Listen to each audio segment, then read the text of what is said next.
Irmãos e irmãs, vamos a mais um momento da nossa liturgia da palavra, liturgia de 28 de março de 2021. É a liturgia da palavra veiculada na Igreja Católica Apostólica Romana no mundo inteiro, domingo de Ramos e Paixão do Senhor. A cor dos paramentos litúrgicos é vermelha, no rito da celebração temos o creio, o prefácio próprio, segunda semana do Saltério. Missa Dominical de Ramos. Antífona da entrada. 6 dias antes da solene Páscoa, quando o Senhor veio a Jerusalém, correram até ele os pequeninos, trazendo em suas mãos ramos e palmas, em alta voz cantavam em sua honra: Bendito és tu que vens com tanto amor, hosana nas alturas. Oração do dia. Deus eterno e todo-poderoso, para dar aos homens um exemplo de humildade, quisestes que o nosso Salvador se fizesse homem e morresse na cruz. Concedei-nos aprender o ensinamento da sua paixão e ressuscitar com ele em sua glória. Por nosso Senhor Jesus Cristo, vosso Filho, na unidade do Espírito Santo. Assim seja. Primeira leitura, leitura do livro do profeta Isaías, capítulo 50, versículos do 4 ao 7.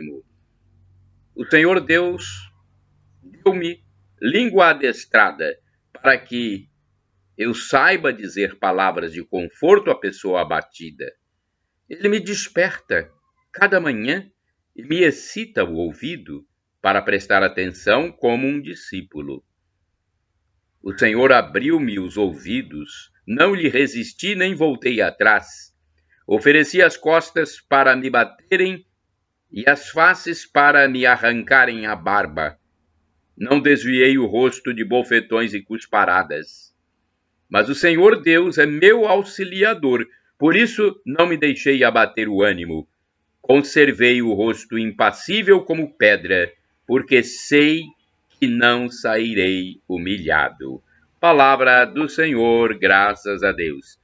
Salmo responsorial é o Salmo 22, versículos do 8º ao 9, 17 ao 18a, 19 a 20, 23 a 24, refrão 2a. Meu Deus, por que me abandonaste? Meu Deus, por que me abandonaste? Riem de mim todos aqueles que me veem, torcem os lábios e sacodem a cabeça. Ao Senhor se confiou, ele o liberte e agora o salve, se é verdade que ele o ama. Meu Deus, por que me abandonaste? Cães numerosos me rodeiam furiosos, e por um bando de malvados fui cercado.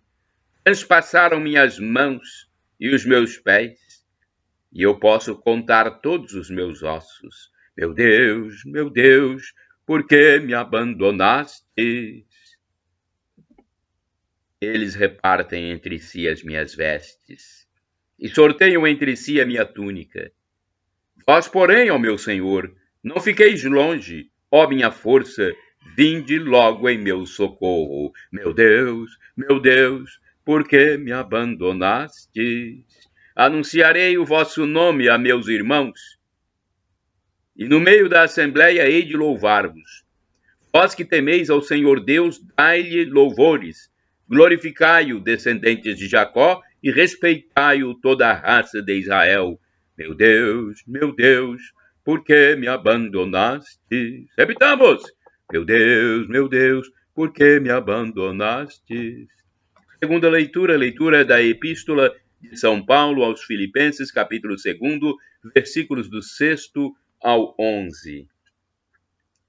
Jesus Cristo, existindo em condição divina, não fez do ser igual a Deus uma usurpação, mas ele esvaziou-se a si mesmo, assumindo a condição de escravo e tornando-se igual aos homens. Encontrado com aspecto humano, humilhou-se a si mesmo, fazendo-se obediente até a morte, morte de cruz. Por isso Deus o exaltou acima de tudo e lhe deu o nome que está acima de todo nome. Assim, ao nome de Jesus, todo joelho se dobre no céu, na terra e abaixo da terra. E toda língua proclame: Jesus Cristo é o Senhor, para a glória de Deus Pai. Palavra do Senhor, graças a Deus. Evangelho de Jesus Cristo, segundo São Marcos, capítulo 15, versículos do 1 ao 39. Glória e louvor a vós, ó Cristo, glória e louvor a vós, ó Cristo. Jesus Cristo se tornou obediente até a morte numa cruz, pelo que o Senhor Deus o exaltou e deu-lhe um nome muito acima de outro nome. Filipenses, capítulo 2, versículo 8. Glória a vós, ó Cristo. O Senhor esteja convosco. Ele está no meio de nós. Proclamação do Evangelho de Jesus Cristo segundo São Marcos. Glória a vós, Senhor. Pelo sinal da Santa Cruz, livra-nos Deus, nosso Senhor, dos nossos inimigos.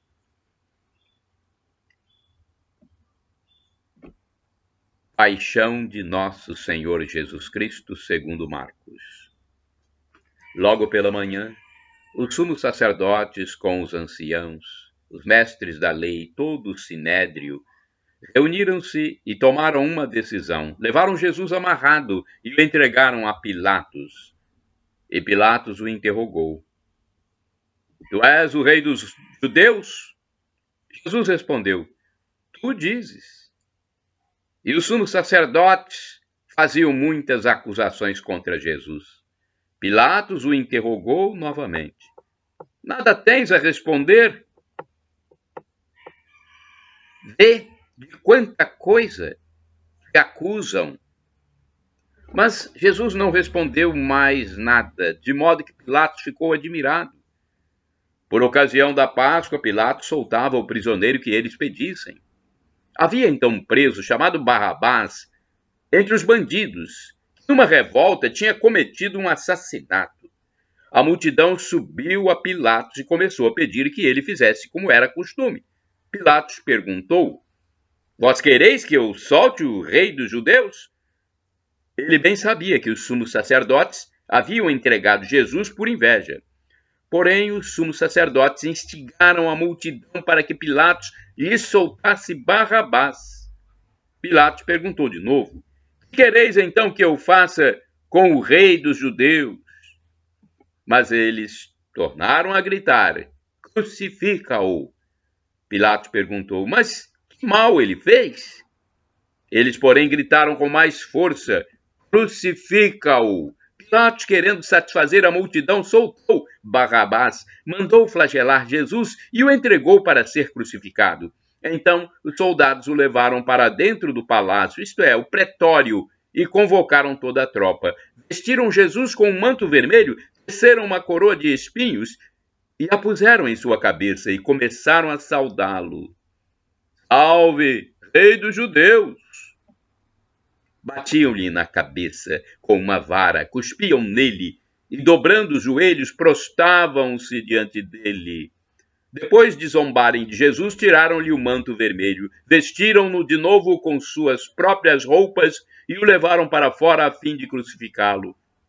Os soldados obrigaram um certo Simão de Cirene, pai de Alexandre e Rufo, que voltava do campo, a carregar a cruz.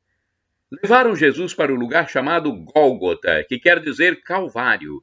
Deram-lhe vinho misturado com mirra, mas ele não tomou. Então o crucificaram e repartiram as suas roupas, tirando a sorte, para ver que parte caberia a cada um.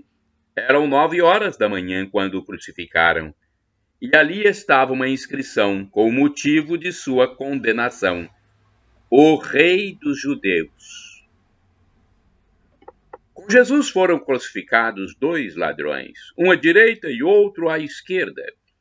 Os que por ali passavam o insultavam, balançando a cabeça e dizendo: tu que destróis o templo e o reconstróis em 3 dias, salva-te a ti mesmo descendo da cruz. Do mesmo modo, sumos sacerdotes com os mestres da lei zombavam entre si, dizendo: a outro salvou, a si mesmo não pode salvar. O Messias, o rei de Israel, que desça agora da cruz, para que vejamos e acreditemos. Os que foram crucificados com ele também o insultavam. Quando chegou o meio-dia, houve a escuridão sobre toda a terra, até as 3 horas da tarde. Pelas 3 da tarde, Jesus gritou com voz forte: Eloi, Eloi, lama sabachthani. Que quer dizer: meu Deus, por que me abandonaste? Alguns dos que estavam ali perto, ouvindo-o, disseram: vejam, ele está chamando Elias. Alguém correu e embebeu uma esponja em vinagre, colocou-a na ponta de uma vara e lhe deu de beber, dizendo: deixai, vamos ver se Elias vem tirá-lo da cruz. Então Jesus deu um forte grito e expirou. Nesse momento, todos se ajoelham e fazem uma pausa durante a celebração. E a leitura volta a seguir, com o narrador. Nesse momento, a cortina do santuário rasgou-se de alto a baixo, em 2 partes. Quando o oficial do exército, que estava bem em frente dele, viu como Jesus havia expirado, disse: na verdade, este homem era o Filho de Deus. Palavra da salvação, glória a vós, Senhor. Vamos à liturgia comentada de Antônio Carlos Santini, liderança da comunidade católica Nova Aliança, e-mail santini@novaalianca.com.br. Durante a Semana Santa, a Sagrada Liturgia oferece à nossa meditação alguns textos preciosos do profeta Isaías. Aquela experiência histórica dos profetas que inclui perseguições e morte, torna-se profecia da paixão e morte de nosso Senhor.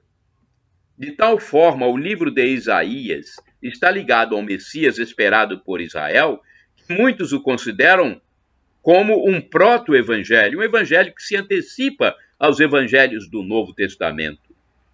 Nesta passagem, falando em primeira pessoa, Isaías se identifica com Cristo, o discípulo perfeito do Pai, a quem ouve com ouvidos dóceis e coração atento, sem que nada o afaste de sua missão salvífica.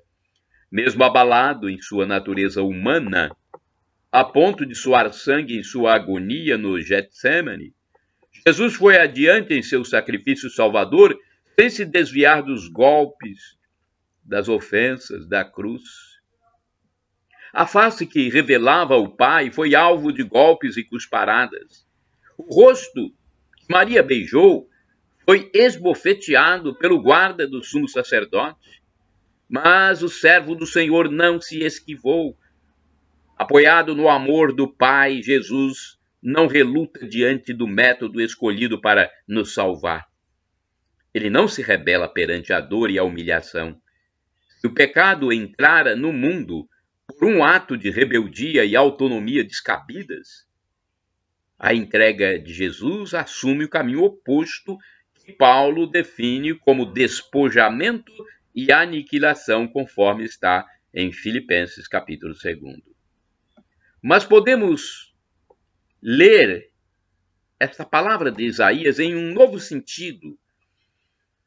Não desviar o rosto é bem uma atitude típica de nosso Deus. Ele não fica indiferente diante da nossa dor. Ele não assume atitude neutra quando o mal nos atinge.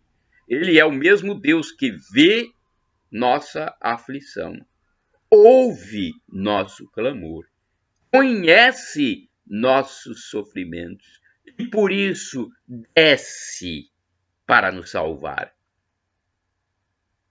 Conforme o livro de Êxodo, capítulo 3, versículos do 7 em diante. Ao contrário, desviar o rosto de alguém que passa por nós seria sempre um gesto de repulsa, de fechamento do coração, denota indiferença ou ruptura de relações. Os amigos se encaram, os apaixonados se beijam. A mãe se debruça sobre o berço e o olhar do bebê a contempla face a face. Na Semana Santa, mais que ficar comovidos diante das dores do Senhor Jesus, deveríamos sentir-nos impelidos a anunciar ao mundo inteiro que nosso Deus é amor. Um Deus que se faz carne, convive conosco, senta-se à nossa mesa, humilha nossas estradas, sem nunca se desviar de nós. Depois do Calvário, tudo está mudado. A humanidade sabe que não caminha mais sozinha. Orai sem cessar, irmãos e irmãs. Anunciarei vosso nome aos meus irmãos. Salmo 22, versículo 23. Olha, eu quero dizer que vocês podem utilizar à vontade, livremente, tudo que está nos meus endereços eletrônicos, no blog repórterpaulomaciel.blogspot.com, facebook.com/Paulo Maciel da Rádio, canal no YouTube Paulo Roberto Maciel, Instagram Paulo Roberto Maciel 6 /. Agora é o santo do dia que eu vou aqui passar a biografia. É um texto do padre Evaldo César de Souza, missionário redentorista, que escreve para o site a12.com. Então, da minha parte, eu sigo o que Jesus mandou. Ide pelo mundo e evangelizai, o que de graça recebeste, deem também de graça. 28 de março é dia de Santa Gisela.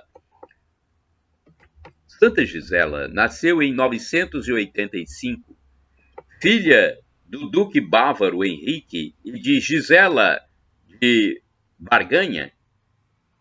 Em 996, os emissários da Hungria vieram à sua casa para a alegria de seus pais, pedir sua mão em casamento. Gisela, que tinha se consagrado a Deus no íntimo de seu coração, não teve como mudar esta situação, e assim mudou-se para a corte principesca húngara, casando-se com o rei Estevão. Porém, sua meta continuava a ser de levar todo o povo para Cristo. Gisela foi coroada e ungida como primeira rainha cristã dos húngaros, e com ela seu marido Estevão, que se converteu ao cristianismo por sua influência. Gisela ajudou na construção e nos reparos de igrejas, construiu a Catedral de Veszprém, para a qual doou ricos feudos. Mandou vir escultores da Grécia para embelezarem as igrejas, porém passou por grandes sacrifícios. Perdeu a primeira filha, logo depois o filho. Outras duas filhas se casaram e jamais as reviu por partirem para terras distantes. Seu filho Américo, que deveria sucedê-la ao trono real, também faleceu. Mais tarde, ele foi canonizado pela sua santidade. Em 15 de agosto de 1038, festa da Assunção de Nossa Senhora, dia em que se consagrara anos atrás, seu esposo faleceu e também foi canonizado. Após tantas mortes, passou a receber tratamentos hostis do povo pagão húngaro. Confiscaram seus bens, proibiram-na de se corresponder com parentes de países estrangeiros, prenderam-na e a maltrataram. Depois de vários anos de prisão, foi libertada por Henrique III em 1042. Voltou à Baviera e se fez beneditina no mosteiro de Niederburg, o qual Henrique II elevara à categoria de abadia. Prudente sábia, foi eleita abadesa, governando a abadia até 7 de maio de 1065. Enterrada na capela de Pars. Logo após sua morte, vinham romeiros de todos os recantos do mundo rezar junto ao seu túmulo. Reflexão. A vida de Santa Gisela foi cercada de sofrimentos e desapegos, mas em nenhum momento Gisela revoltou-se ou esqueceu-se de confiar em Deus. Em todos os desencontros da vida, Gisela soube conservar no seu coração a consagração que fizera desde a infância. Pensamos hoje, pela intercessão de Santa Gisela, que tenhamos firmeza de caráter e confiança absoluta no nome de Deus. Oração. Senhor nosso Deus, que Santa Gisela, vossa fiel esposa, desperte em nosso coração a chama da caridade que ela transmitiu às suas irmãs. Olhe por nós para que, diante das perdas de quem amamos, possamos obter a graça da fortaleza.